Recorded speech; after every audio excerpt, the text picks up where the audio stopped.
우리 예수님께서 제자들과 그 당시 많은 백성들에게 전하시는 말씀을 살펴보면 당시 사람들에게 이해하기가 굉장히 쉬웠던 그런 이야기들을 많이 하셨습니다. 왜냐하면 우리가 지금 살펴보고 있는 이 비유도 마찬가지고 또 많은 예수님의 그 가르침들이 당시 사람들이 이해할 수 있는 어떤 상황이나 그리고 일상생활에서 흔히 일어나는 일들 또 흔히 볼 수 있는 어떤 소재들을 가지고 비유를 하시면서 하나님 나라에 대해서 우리 눈에 보이지 않는 하나님의 나라에 대해서 볼 수 있는 것들로 쉽게 비유해서 설명을 하니까 이해하기가 쉬웠던 것 같죠. 오늘 본문에 나오는 이 양과 염소의 비유도 마찬가지입니다. 예수님 당시에 양을 키우던 이 목자들 중에 양과 염소를 같이 섞어서 같이 키우는 그런 목자들이 있었습니다.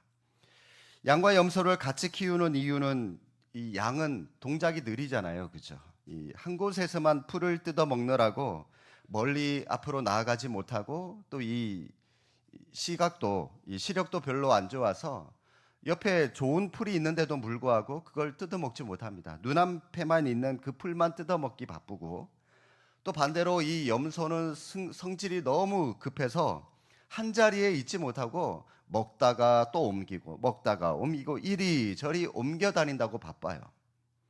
그래서 이 염소는 또 풀을 잘 뜯어먹지 못하는데 같이 이처럼 양과 염소를 섞어서 같이 키우면 염소는 양의 온순한 성격을 닮아가고 또 이 양은 염소의 또 이 빠른 부지런하다고 해야 될까요? 그런 성격을 서로 닮아간다고 합니다. 최고로 잘 맞는 궁합이라고 할 수 있는 그런 이 동물들인데 이렇게 초원에서 같이 풀어놓고 같이 풀을 뜯어 먹다가도 해가 지면 각자 양은 양의 무리에 또 염소는 염소의 무리에 분리해서 구분해서 가둬두게 됩니다. 같이 가둬두지 못한다고 그래요. 이 성질이 워낙 다른 동물이다 보니까. 그 내용이 바로 오늘 본문 32절에 나옵니다. 모든 민족을 그 앞에 모으고 각각 구분하기를 목자가 양과 염소를 구분하는 것 같이 한다라고 말씀합니다. 낮 동안에 섞여 있던 양과 염소가 해가 지고 밤이 되면 서로 각자 정확히 구분되는 것처럼 이처럼 마지막 때에 이런 일이 일어난다라고 말씀합니다. 따라서 여러분 오늘 이 양과 염소의 비유는 마지막 때에 심판의 때를 말씀하고 있는 경고의 비유입니다. 하나님께서 우리에게 자유의지를 주셨지만 우리가 선택한 것에 대해서 반드시 평가하고 반드시 심판하는 날이 있게 된다는 겁니다. 32절 초반에 다시 한번 보십시오. 모든 민족을 그 앞에 모으고. 모든 민족, 여러분 이게 뭘 의미할까요? 예외가 없다는 겁니다. 예외 있는 민족이 없고 예외 있는 개인이 없다는 겁니다. 모든 민족, 모든 개인, 모든 사람은 자기가 선택한 것에 대해서 하나님 앞에 반드시 평가받고 심판받는 그 마지막 때가 있다는 겁니다. 여러분 이게 얼마나 무서운 이야기입니까? 그런데 우리 예수님은 이 마지막 날을 말씀하시면서 왜 굳이 이 양과 염소를 이 동물을 비유로 들어서 우리에게 이 마지막 심판 때를 말씀하고 계시는 걸까요? 이 둘이 친하지 않아서 그럴까요? 그렇지 않습니다. 사실 여러분 이 양과 염소 성격이 좀 달라서 그렇지 이 둘 사이에는 아주 사이가 좋다고 그래요. 아무런 문제 없이 굉장히 잘 어울리는 동물들입니다. 그래서 이 동물학자들도 양과 염소를 같은 종으로 분류하기도 하고요. 또 여러분 이 구약 시대에 보면은 양과 염소 똑같이 하나님 앞에 제사 드릴 때 똑같이 제물로 굉장히 많이 쓰여졌던 그런 짐승들, 동물들 중에 하나입니다. 그런데 왜 주님은 굳이 이 양을 의인으로 표현하면서 오른편에 두고 염소를 악인으로 표현하면서 왼편에 둔다. 왜 이런 표현을 하셨을까요? 그 이유는 염소는 양보다 훨씬 이기적인 동물이기 때문이라고 그럽니다. 배려할 줄 전혀 모릅니다. 저녁이 되면 우리에 들어와서 목자가 양과 염소에게 또 이 자기 전에 먹이를 한 번 더 주게 되는데, 그때 목자는 양과 염소를 따로 구분해 둬서 구분해 둔 그 상태에서 먹이를 먹인다고 해요. 같이 먹게 되면 이기심이 많은 이 염소가 먹이를 다 독차지한다고 그럽니다. 양은 풀을 먹거나 물을 마실 때에 병이 들거나 또 어린 양들이 옆에 있으면 먼저 먹게 한다고 합니다. 말하자면 약자들에 대한 배려가 있습니다.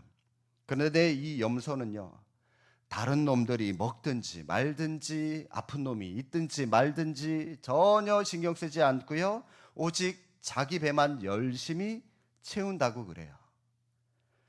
예수님은 이런 의미에서 이 양과 염소를 나누면서 바로 작은 자, 연약한 자, 배려하지 않는 자들이 염소다라고 말씀을 하신 겁니다. 헐벗은 자, 배고픈 자, 병든 자를 배려하고 그들에게 사랑을 베푼 사람이 양이고, 그렇지 않은 사람은 염소다. 그런데 여러분, 이 양과 염소 뚜렷하게 드러나는 차이가 있기 때문에 구분하기가 어렵지 않은데, 어떤 사람을 양으로 나누고 어떤 사람을 염소로 나누고, 다시 말해서 사람을 악인과 의인으로 나눈다라고 말씀하신다면, 그렇다면 우리 하나님은 무슨 기준으로 우리를 의인으로 또 악인으로 나누고 있는 것일까요? 무슨 기준으로 우리를 심판하고 계시는 겁니까? 여러분, 가장 우선되는 것은 바로 주님과의 인격적인 관계라고 하는 것입니다. 여러분, 35절, 36절 한번 보십시오.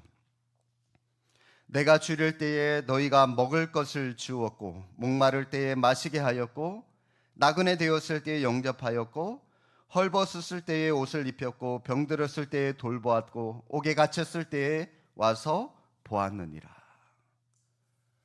지금 이 양으로 분류된 사람들에게 이 말씀을 하시고요, 조금 있다가 몇 구절 뒤에 42절, 43절 말씀해 보시면 이번에는 부정형으로 염소로 분류된 사람들에게도 이 말씀을 똑같이 다시 한번 반복해서 말씀을 하시는데, 이처럼 두 번이나 반복해서 이 말씀을 하시고 있다는 것은 그만큼 중요하기 때문이죠.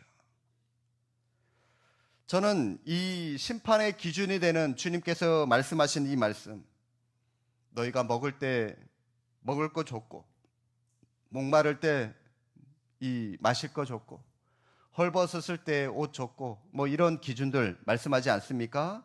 이 말씀의 이 심판의 기준을 제가 묵상을 하다가 불현듯 제 마음에 든 게 뭐냐면, 그러면 주님이 말씀하신 이 기준에 의하면 내가 정말로 우리 수원 제2교회를 섬기면서 주님 앞에서 목회를 잘해서 우리 교회를 1,000명, 2,000명, 10,000명으로 모이는 그런 큰 교회로 키워봐야 아무런 소용이 없는 게 아닌가? 그런 생각이 들더라고요. 왜냐하면 여러분, 주님이 말씀하신 이 심판의 심사 기준에 제가 목회를 하면서 교회를 얼마나 크게 성장시켰느냐, 여러분 이거는 안 들어가잖아요. 그렇지 않습니까? 그러면서 제가 깨달은 게 뭐냐면, 오늘날 한국 교회 안에 교회 몸집만 크게 키우려고 몸부림을 치다가 하나님과의 관계를, 영적인 관계를 놓쳐버린 그런 목회자들, 목사들 얼마나 많이 있습니까? 그런 분들을 생각을 하면서 저도 혹시 그 가운데 속할지 모르겠습니다. 그러면서 제 마음에 든 생각은, 저분들 진짜 바보 같은 짓을 하고 있는 거 아니야? 그런 생각이 들더라고요. 은퇴하신 우리 한국 교계에 아주 이름 있는 유명한 목사님이 이런 말씀을 하셨습니다. 한국 교회에 목회하는 목사들은 딱 두 부류라는 겁니다. 두 종류라는 거예요. 한 부류는 대형 교회 목사고요, 또 한 부류는 대형 교회를 추구하는 목사다. 한국 교회는 딱 이 두 종류의 목사만 있다라고 말씀을 하시더라고요. 마음에 찔렸어요.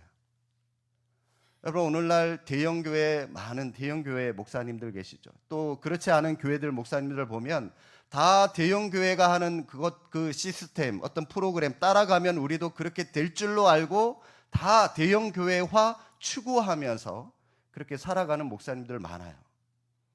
대형교회가 되지 못한 목사님들은 자격지심에 어떻게 보면 이 루저처럼 실패한 거 아니냐, 심지어 그렇게 극단적으로 말씀하는 목사님도 제가 직접 들은 적도 있습니다.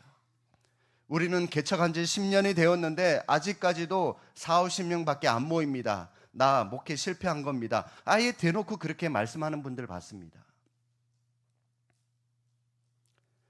하나님은 목회자를 보실 때 몇 명을 끌어모았느냐, 하나님의 심판의 기준은 교회를 얼마나 크게 키웠느냐, 얼마나 네가 유명한 목회자가 되었느냐, 이런 것 보시는 게 아니라 하나님과의 친밀성, 얼마나 하나님과 친밀한가, 얼마나 하나님 앞에서 신실하게 살아가는가, 그걸 보신다는 거죠.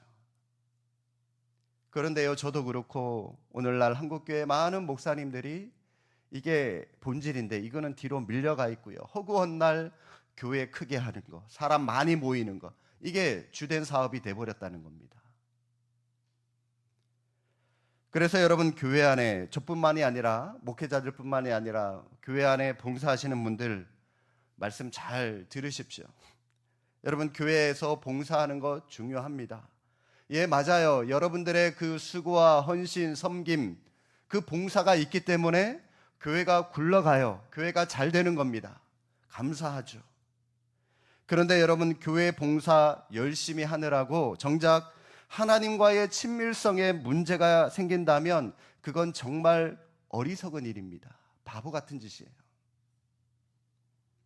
그래서 제가 말씀드리는 게, 주방에서 봉사하시는 분들, 또 주일학교 교사로 섬기시는 분들 뿐만 아니라 예배 안내위원 쓰시는 분들, 2부 예배하고 이렇게 봉사하는 시간대가 중복되시는 분들은 반드시 1부 예배 먼저 드리고 봉사하라고 제가 그래서 이렇게 부탁하고 권면하는 겁니다.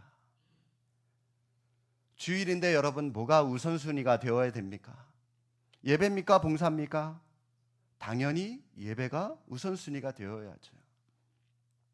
그런데 봉사 때문에 정작 주일의 본질인 예배는 뒤로 밀려나고 하나님과의 친밀성에 문제가 생긴다면 이것은 정말 바보 같은 짓이에요. 그런 봉사에 하나님 앞에서 문제가 있을 수밖에 없는 것이죠. 여러분, 우리의 봉사 뭐가 본질인지 다시 한번 여러분 이 말씀을 통해서 우리가 다시 한번 점검하고 생각해 보시면 좋겠습니다.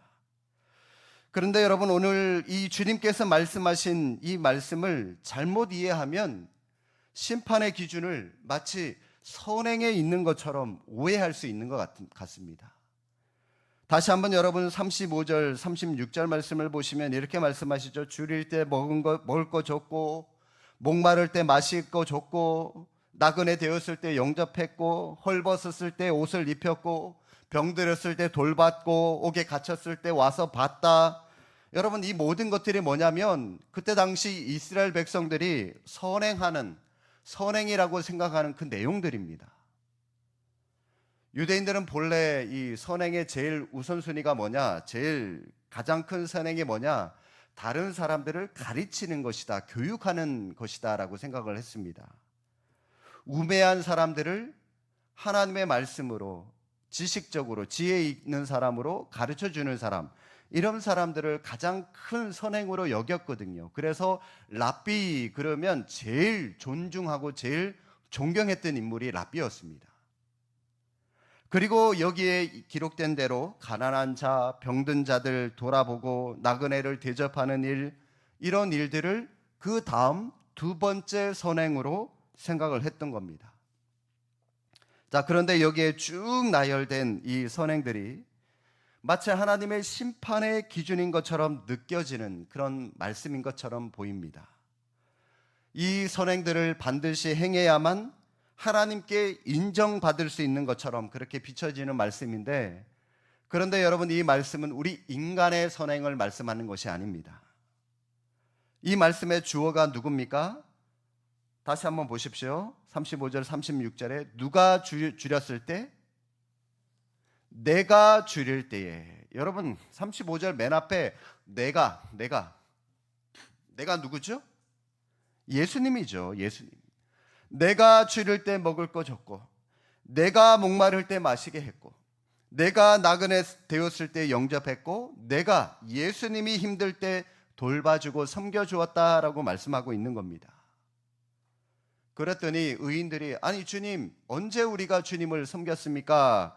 그러니까 주님께서 40절에 여기 내 형제 중에 지극히 작은 자에게 하나에게 한 것이 곧 내게 한 것이다 라고 말씀을 하시면서 이 작은 자가 나다, 이 작은 자들에게 한 것이 곧 나에게 한 것이다 라고 말씀을 하신 겁니다.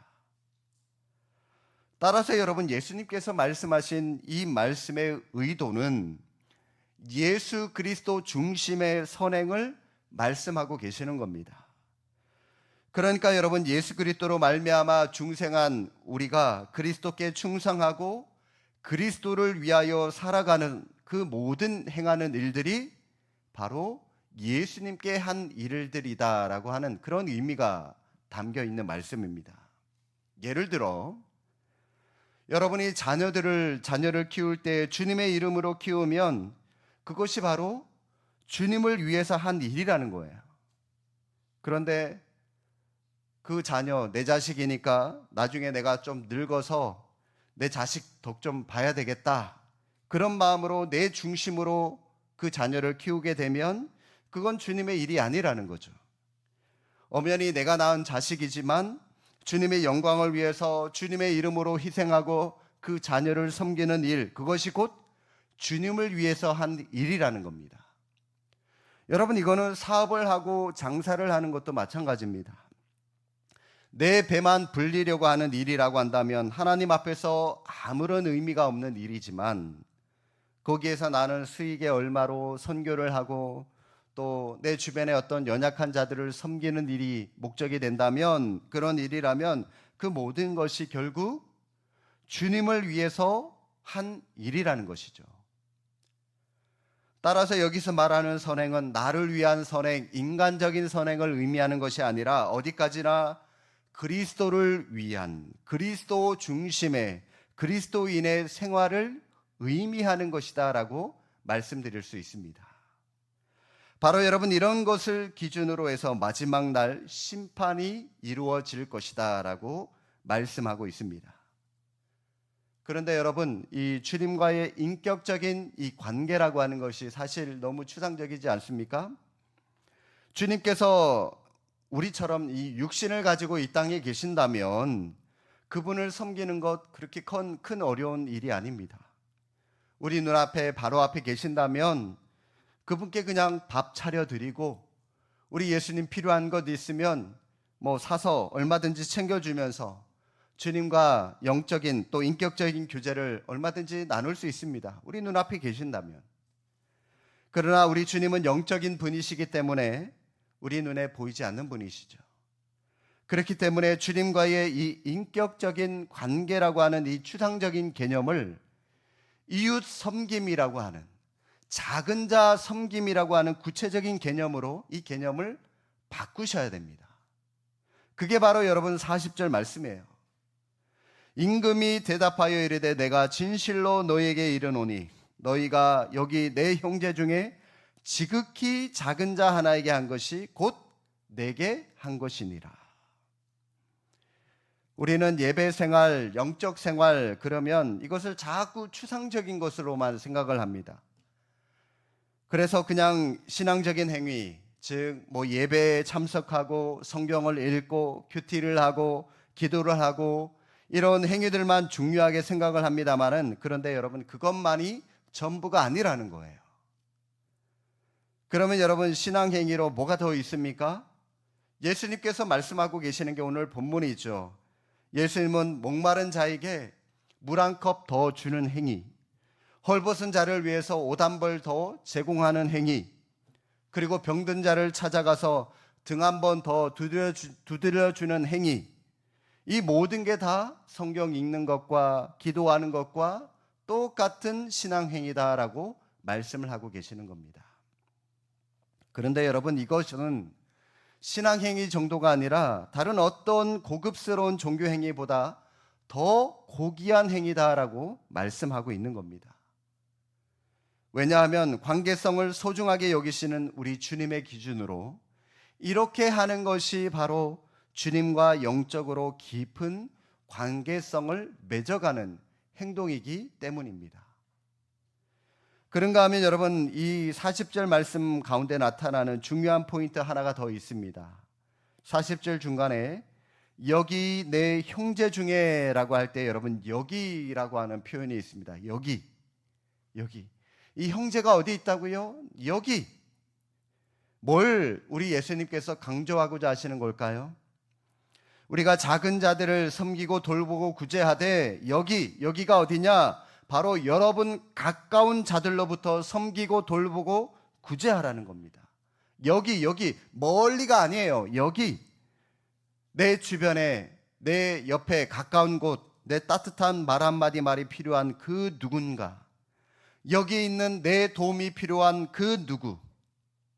그래서 주님은 우리의 섬김의 우선순위를 내 주변 사람으로부터 이 지경이 흘러가기를 원한다라고 하는 사실입니다.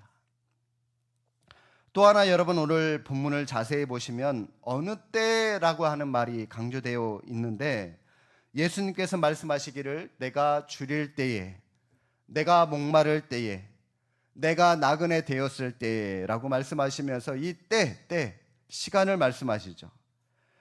이 말을 들은 의인들은 우리가 어느 때에 언제 그런 일들을 했습니까? 우리는 주님을 만난 일이 없었습니다 라고 말을 했는데, 이 말은 여러분, 주님의 일을 하며 선행을 하는 일이 어느 때, 그 일을 하는 어느 때가 따로 있는 때가 아니라는 겁니다. 따로 있는 것이 아니래요. 우리는 선행을 하면서 몇 가지 고민을 할 필요가 있는데, 먼저 여러분, 이 선행의 때라고 하는 겁니다. 언제 우리가 도와줘야 되지? 언제 해야 되지? 그 시기를 너무 재다가 아무것도 못하는 사람들을 보게 됩니다.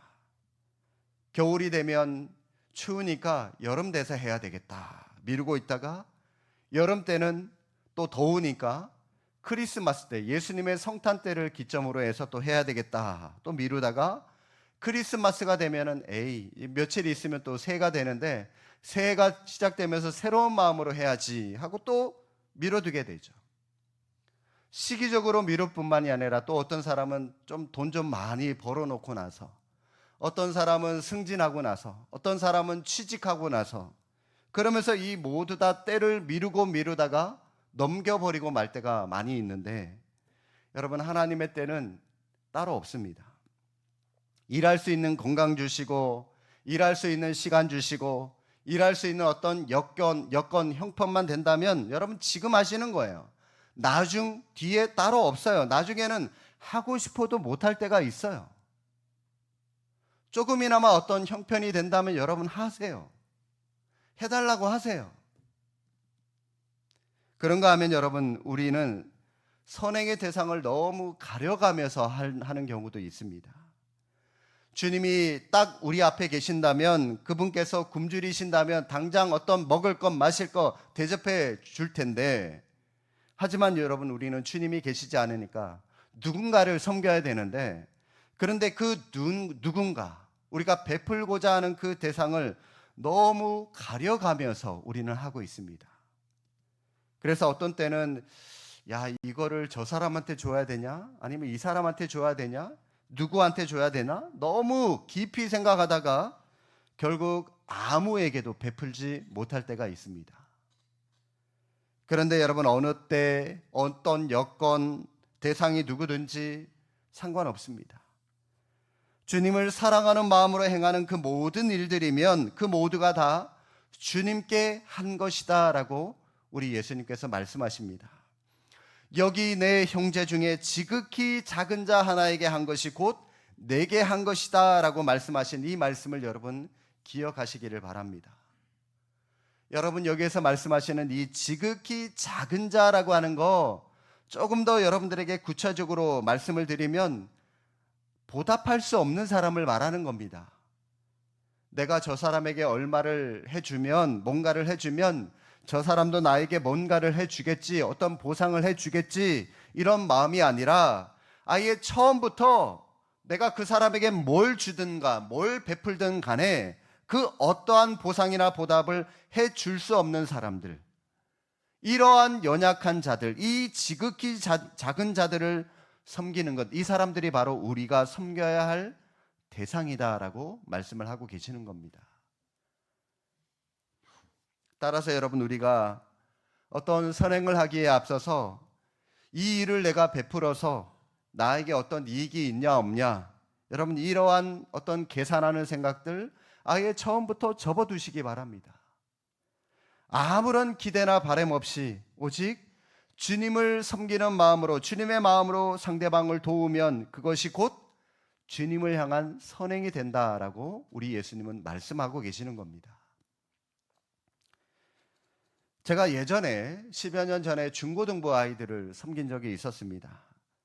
10여 년 전만 하더라도요, 그때 아이들 교회에 와서 노는 그런 아이들이 많았거든요. 교회에 탁구대도 설치해 놓으면은 아이들이 와서 탁구도 치고 가고, 또 같이 목사님이나 선생님들 불러다가 같이 영화 좀 보여달라 그래서 같이 영화도 보러 가고, 또 교회 와서 지네들끼리 이 스터디, 영어도 이 공부도 자기들끼리 하고, 교회 놀고 와서 놀다 가는 그런 애들이 많았거든요. 오늘날도 제가 교회 일을 하고 있는데 아마 토요일쯤으로 제가 기억을 했던 것 같아요.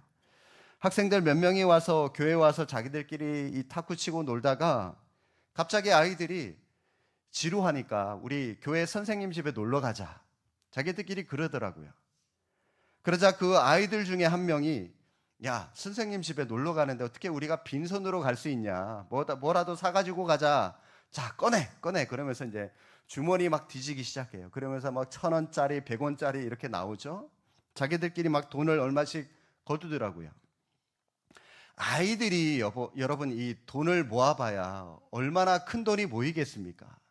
모아봐야 기껏 뭐 몇천 원일 텐데 그거 가지고 뭐 사갖고 가봐야 또 뭘 대단한 걸 그리 사서 가지고 갈 수 있겠습니까? 옆에서 가만히 지켜보고 있던 제가 아이들에게 그랬어요. 얘들아, 뭐 얼마나 된다고 뭘 사가지고 가려고 그래. 그냥 빈손으로 가도 돼. 선생님 다 이해하실 거야. 빈손으로 가. 그랬더니 아이들이요, 뭐라고 대답했는지 아세요? 목사님, 선생님 집에 꼬마 아기가 있는데 그 아기 먹을 거 사다 주면 돼요. 과자 사다 주면 돼요. 그러더라고요. 그래서 제가 야, 니들 최고다 그랬거든요. 여러분, 이 아이들도요, 선생님 것을 직접 드리지 않더라도 선생님이 사랑하는 그 아이에게 과자 하나라도 사주면 그것이 곧 선생님을 대접한 것이라고 하는 사실을 이 아이들도 이미 알고 있더라고요. 여러분, 실로 정치적이고 실로 상당한 수준의 생각이지 않습니까? 이와 마찬가지로 예수님의 형제 중에 하나, 바로 예수님의 이름이 있는 그 누군가를 그 이름 때문에 내가 사랑하고 그 사람을 섬긴다면 그것이 곧 주님을 대접하고 주님을 사랑하는 행위가 된다라고 말씀하고 계시는 겁니다. 사실 여러분, 오늘 비유의 말씀을 통해서 주님께서 우리에게 말씀하고자 하시는 것은 예수님 자신이 우리의 심판주가 되신다는 사실을 강하게 어필하고자 이 말씀을 하신 겁니다. 그래서 마치 목자가 양과 염소를 구분하듯이 예수님이 친히 심판날에 그렇게 심판주가 되시겠다는 겁니다. 여러분, 우리는 예수님 그러면 뭐가 제일 먼저 생각나십니까? 말구의 아기 예수님으로 오신 그 아기 예수님, 하나님이신 분이 사람이 되신 분, 그리고 묵묵히 십자가를 지셨던 연약하신 예수님, 희생적인 예수님, 사랑만 많으신 예수님, 그런 예수님으로 우리는 생각하기가 쉽습니다만은, 그러나 우리 예수님의 모습은 이게 전부가 아니에요. 오늘 이 비유의 말씀을 통해서 예수님은 친히 심판주로서 장차 역사를 심판하시고 산자와 죽은 자를 심판하러 오실 것이라고 하는 사실을 이 비유를 통해서 말씀하고자 하시는 겁니다. 우리 예수님은 목자십니다. 그래서 선한 목자로 양을 위하여 얼마든지 목숨을 버리기도 하십니다. 그러나 그게 전부가 아니에요. 장차 재림의 주로 오시는 그날에 목자가 양과 염소를 구분하듯이 명확하게 구분하시는 심판주로 오시겠다라고 말씀하시는 겁니다. 이렇게 하시는 이유는 하나님의 백성인 의인들, 그 양을 보호하기 위해서 염소와 분리하듯이 하나님의 백성을 보호하고 그들에게 영원한 기업을 주시기 위해서 염소와 같은 악인들을 구분하여 처리하기 위해서 오신다는 겁니다. 사랑하는 성도 여러분, 오늘 이 종교개혁 주일인데요. 종교개혁 다른 거 아니죠. 우리 인생의 주인 되시는 우리 주님께 집중하면서 주님을 위해서 살아가겠습니다. 다시 한번 우리가 마음으로 결단하고 우리 마음에 새기는 것, 이게 여러분 우리 각자 개인의 종교개혁입니다. 여러분, 우리가 예수님에게 한다는 것 다른 게 아닙니다. 주님은 분명히 말씀하셨습니다. 여기 내 형제 중에 지극히 작은 자 하나에게 한 것이 곧 내게 한 것이다 라고 말씀하시면서 어느 때 누구에게 하든 주님의 이름으로 주님을 사랑하는 마음으로 섬긴다면 그것이 곧 주님께, 나에게 한 것이다 라고 말씀하고 계시는 겁니다. 그리고 이것이 심판의 기준이 되어서 심판이 이루어진다라고 말씀하십니다. 그렇다면 여러분, 우리는 우리의 믿음이 또 나의 섬김, 나의 봉사 안에 주님의 이름이 드러나고 있는지 아니면 내 이름이 드러나고 있는지, 여러분 우리의 믿음이 진정 사랑으로 이 행위가 동반되고 있는 믿음인지 다시 한번 오늘 말씀을 통해서 우리는 점검을 해볼 필요가 있습니다. 주님께서 우리를 심판하시는 날, 사랑의 선행이 기준이 되어서 양과 염소를 구별하듯이 의인과 악인을 구별하시겠다라고 하는 이 말씀을 다시 한번 우리 마음에 새기셔서 주님의 오른편에 있는 양의 무리에 들어가는 그런 우리 모두의 인생의 여정이 되시기를 주님의 이름으로 축복합니다. 기도하겠습니다.